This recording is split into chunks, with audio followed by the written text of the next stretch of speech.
Welcome to the Freelance Tribe. Here we talk with skilled freelancers about their professional journey. Stay tuned for real-life experiences to learn and actionable steps to take to improve your freelancing career. My name is Yuri. I'm a community builder at Code Control and 9am.works, and my guest is Nick Raeburn, a social selling coach, video consultant, a founder of the Hall of Heroes community, and just a guy who changes the world one person, one team, and one company at a time through social storytelling and helps people to unleash their inner social selling heroes.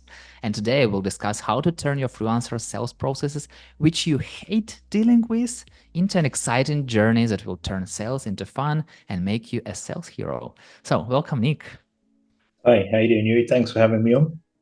I'm already the part of your sales hero journey, even though I'm not in the community yet, but I feel like I'm already sucked in. And I also went through, with your help, I went through questionnaire, and I know that I'm elf, and we'll get to there. But let's start with the first question. So have you ever hated sales? Yes, I have. It's taken me a long time to come to terms with. I think because I've come from a creative background. So my background was in video. I was obsessed with telling stories as a kid. Always wanted to get into film.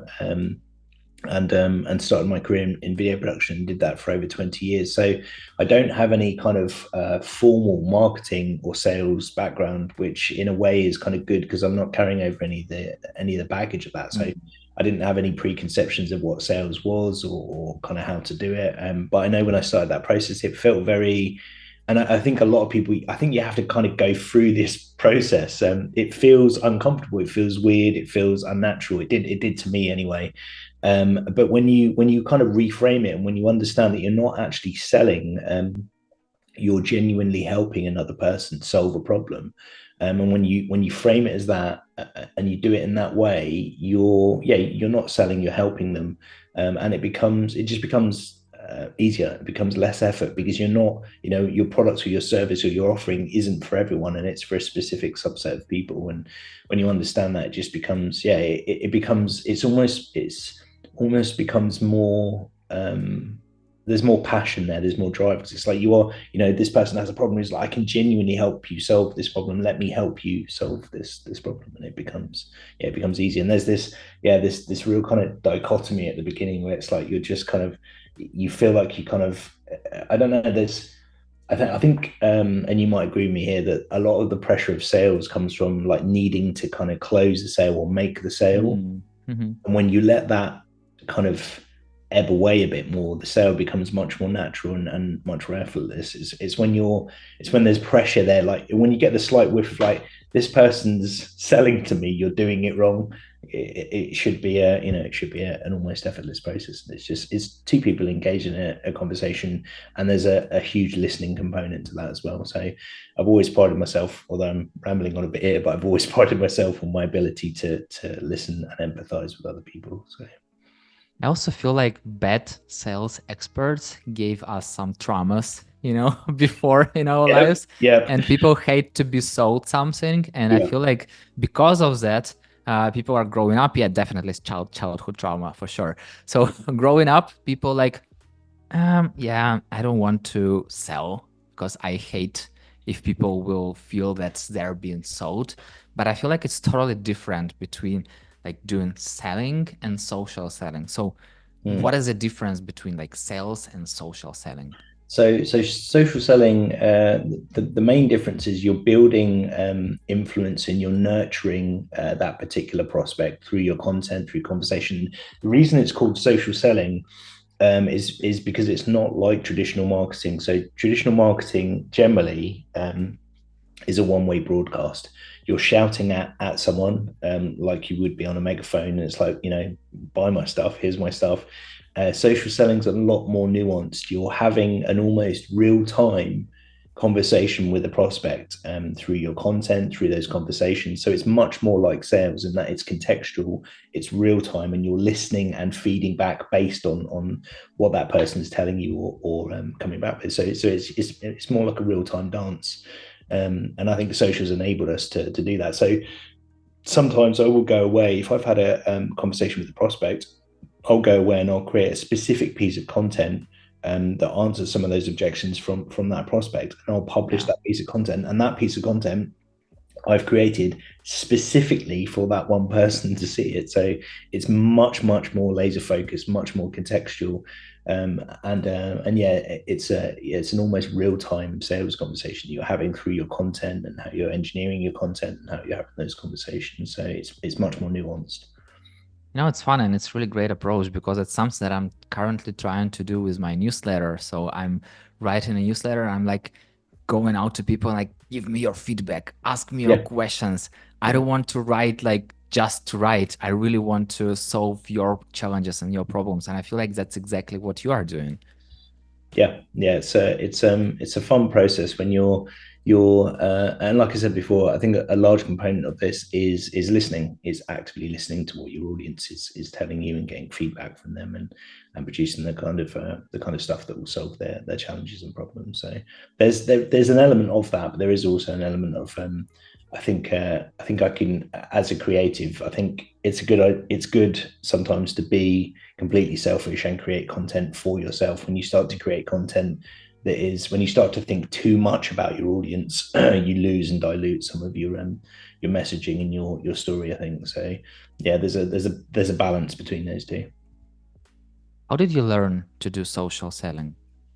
I stumbled on this platform probably about 5 years ago, and just kind of hang out. I am so my I used to hang out on forums back in the days in the kind of late 90s, and did that an awful lot.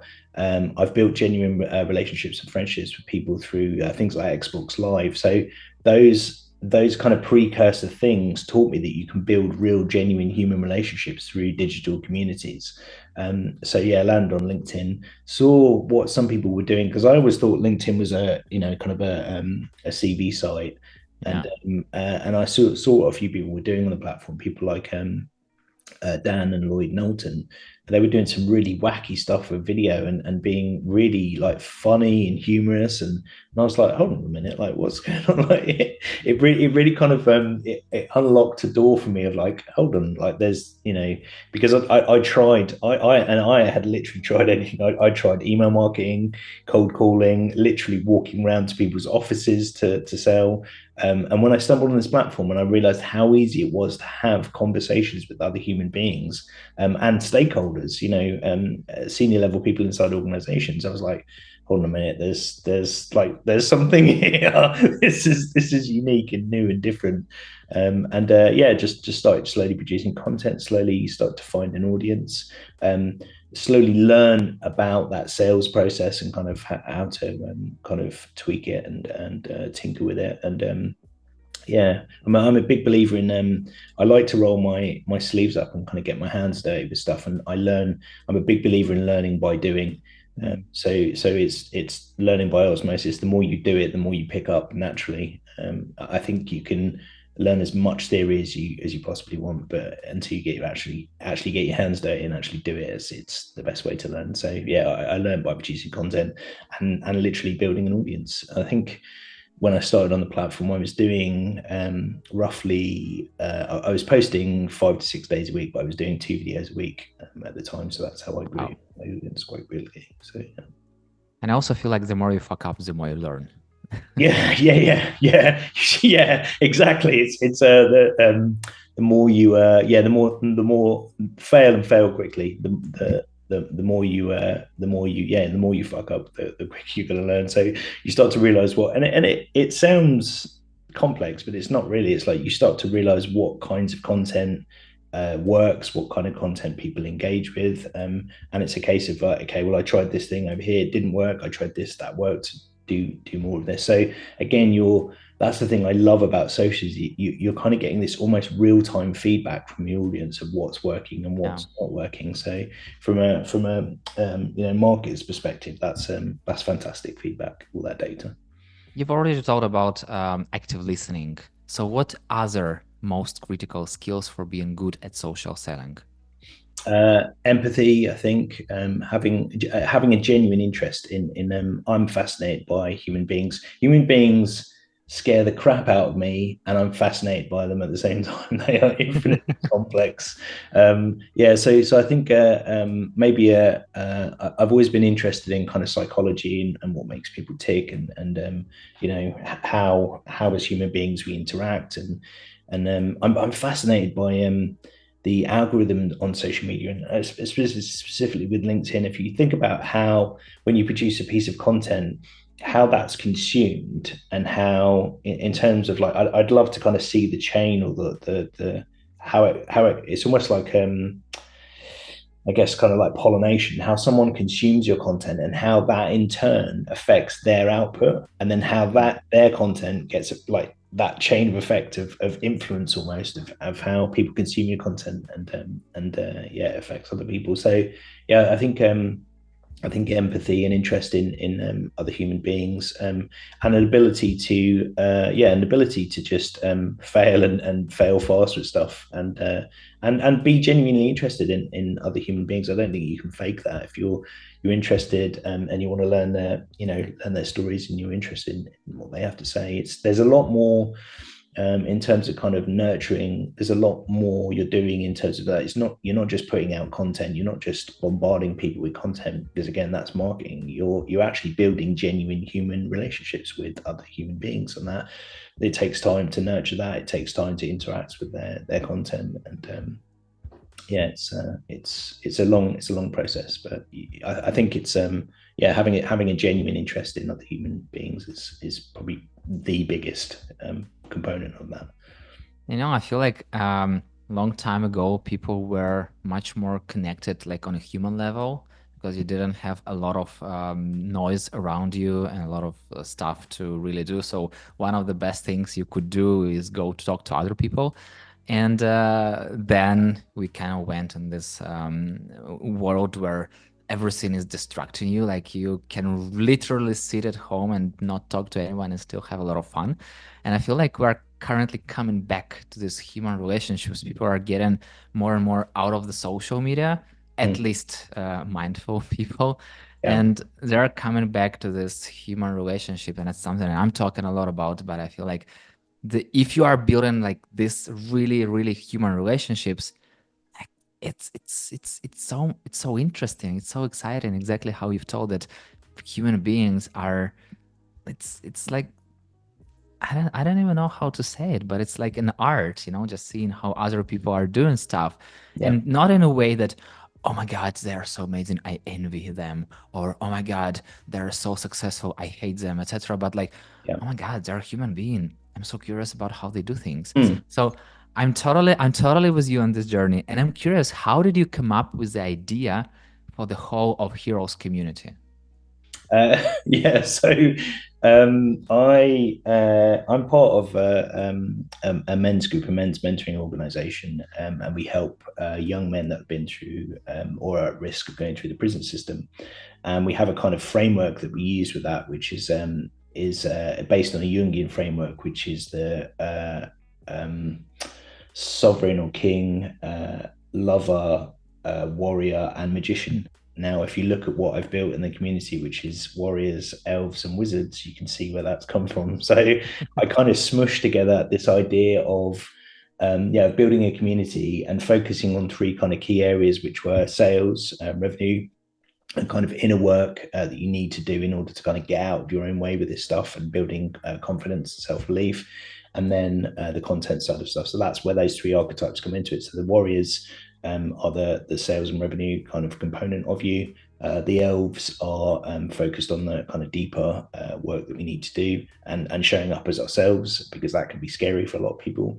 And then wizards are really focused on kind of content and strategy. So yeah, I think when I was first kind of building this, so I built we've got a training product called the Create a Hero Quest, which is an 18-week training product. And I was building that, and there was something when I was building it, I was like, there's something missing from this, like something really kind of fundamentally missing from this. And I remember laying down on the grass in the garden here, and I just had this epiphany moment of like, what if I take these things here, kind of smush them together with this fantasy theme, and then tie that in with social selling, just kind of like smush it all together, and then that's how this was born. And I remember when I did it, I was like have I actually gone completely mad? Like, is anyone going to buy this? Like, is anyone going to be interested in it? Like, I genuinely thought that the cheese had slid off my crack and that I completely lost the plot. And yeah, it seems to be working. So people are buying into it, and it makes sense from the way we've structured that warrior, elf, and wizard framework. I keep looking up here because I've got the pictures on the wall up here on my wall in my office. So warriors produce hero content, which is your kind of top of funnel, like big, it's like we've just rebranded, something massive's just happening in my industry. We've just landed a massive new client. I'm doing a TED talk. I've just written a book, like really big events that happen in your life or business to attract attention. And then elves are kind of more middle of funnel, which is I'm a human being, you're a human being too. I like macaroni cheese. I love bike riding. These are my children. These are the books that I love. You're building empathy and a bridge and human connection with the other human being. And then wizards produce head content, which sits down the bottom of the funnel, which is I'm a technical expert in X and I'm going to teach you about X. So yeah, I kind of overlaid all of these mechanisms and then yeah, we've got a little test which I think you took, which you came out as an elf. So it's a little psych test that we do for people to kind of find out what their archetype is, because it's generally people are stronger in one than the other. So I'm a wizard because I'm up here a lot. I'm always thinking. But in order to be more rounded and to be a hero, you need to be all three types basically. So it's like you'll be stronger in one particular type, and then your weaker areas will be, you might be an elf, but you'll be a bit weaker as a warrior and a bit weaker as a wizard. So it helps them understand what their strengths are and then potentially where their weaknesses are that we can work on in the community. So yeah, it's and I mean I've always been fascinated by growing up I was a big fan of Dungeons and Dragons and the Dungeons and Dragons TV show. I've even got a Avenger t-shirt on here at the moment. Kind of love fancy world, read a lot of Tolkien when I was younger and Lord of the Rings, that kind of stuff.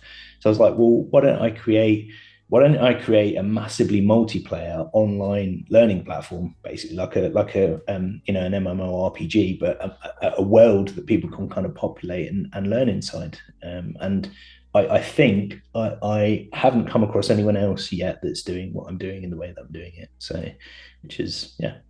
Me too. Me too. That's exactly why I want to learn more about it. That's exactly why I'm really curious to talk with you. And tell me, how exactly in the Hall of Heroes community do people slave their revenue dragons? Yeah. So the biggest hurdle I think with a lot of stuff is the people generally that we attract to the community are nerds. I'm a self-proclaimed nerd. I'm quite happy to be labeled as a nerd. So someone that is really technically proficient at what they do, really, really good at what they do. But they may be a bit afraid to talk about it and be open about the fact that they are good at what they do. So there's a component of enabling them. Generally, the people that we attract tend to be a bit more introverted as well. So it's trying to get them to kind of move out their own way and say to the world, like, I am good at this thing and I can help you do this thing and I'm an expert at this thing, and getting them to tap more into who they are as a human being. Because whether we realize it or not, each of us have our own unique story. All of the things that have happened in your life up to this point make you unique and one of a kind. And when you lean into that and you own that story, that becomes your essentially your what's it called? I'm trying to think of the word. There's an actual word that's coined for it. So your kind of the economy of you. So it becomes irreproducible. It's your unique story. No one else can duplicate that story. And when you lean into that, and that can be scary for a lot of people. It can be scary to kind of show up, not necessarily authentically. It's your line in the sand that you get to draw with that stuff. But the more you are, the more you attract the people that are like you. There's an overlap of value sets that happens when someone is genuinely themselves. You get an overlap of these value sets. So someone else goes, well, I see myself in you because you are like me in that, and then this happens, and that's when you can begin that conversation. And that can be, it can be terrifying for a lot of people to. It's like, well, show up as myself on social media. Really? No, please, no. Yeah, it's a scary prospect for a lot of people. So I help them we help them kind of get out their own way by doing that. So we had a lady that I trained a while back, and she's part of my community, Lizzie, and I'm sure she won't mind me saying this, but she used to be petrified of sending people DMs. Like that was her dragon. It was like it would really freak her out. Like speak to a stranger on the internet and send them a DM. It's like whoa. But now I get little lovely voice notes from her. She is more than happy to send strangers DMs and engage in that conversation with her. So that I think the biggest thing that the things that freak people out the most, which I refer to as their dragons, that's where their power is. It's like the thing that scares you the most is the thing that you're going to be really, really good at. Had another guy called Paul that I trained, and his fear was around video content, and he's absolutely awesome at it. He's a natural on camera, really, really good on camera. It's like, why were you freaked out by this? It's generally the things that scare us the most are the things where our power is. So I try and get people to kind of just like, what freaks you out the most, and we're kind of going to go there a little bit and explore that. So am I hearing it correctly that you kind of help people believe in themselves? I guess that's my secret sauce. Yes, is helping them, helping them have that level of self belief. Because for a long time I didn't believe in myself, and so I get that I get to kind of relive that story through them as their mentor and as their coach, and yeah, I get a lot of joy from that. I get it's nice to have a purpose, and that is my purpose, and I think that's my secret sauce as well is having that level of trust and self belief in themselves to kind of do this stuff. So. And also combined with fun and play, I feel like it's a combo.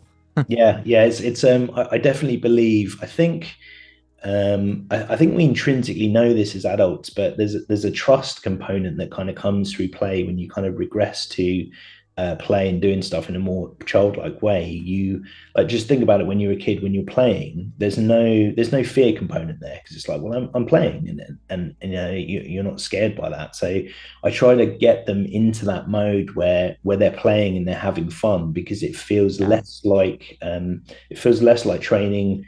The information is much more likely to sink in, and there's no there's no fear component around it. It's no, it's like, well, we're just playing, we're just having fun. So that forms a large component of what I've infused in the community is the play component.